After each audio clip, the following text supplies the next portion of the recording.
ಮನೆಯ ಜವಾಬ್ದಾರಿಗಳನ್ನು ತನ್ನ ಹೆಗಲ ಮೇಲೆ ಹೊತ್ತ ವ್ಯಕ್ತಿ ಅವನು ಅಳುವುದಿಲ್ಲ, ದೂರು ಹೇಳುವುದಿಲ್ಲ.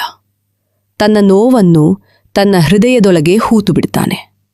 ಕೆಲವೊಮ್ಮೆ ತಡರಾತ್ರಿಯವರೆಗೆ ಒಬ್ಬನೇ ನಡೀತಾನೆ.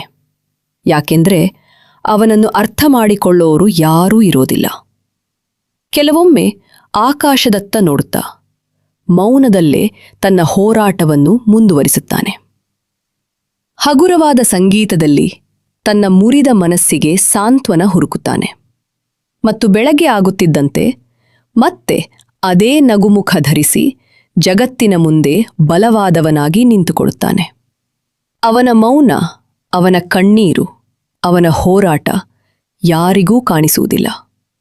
ಅವನು ಒಳಗೆ 1000 ಬಾರಿ ಒಡೆದಿದ್ದರೂ ಪ್ರದ್ದರೂ ಪ್ರತಿ ಬಾರಿ ಮೌನವಾಗಿಯೇ ತನಗೆ ತಾನೇ ಚೇತರಿಸಿಕೊಂಡು ಮತ್ತೆ ಎದ್ದು ನಿಂತುಕೊಳ್ಳುತ್ತಾನೆ.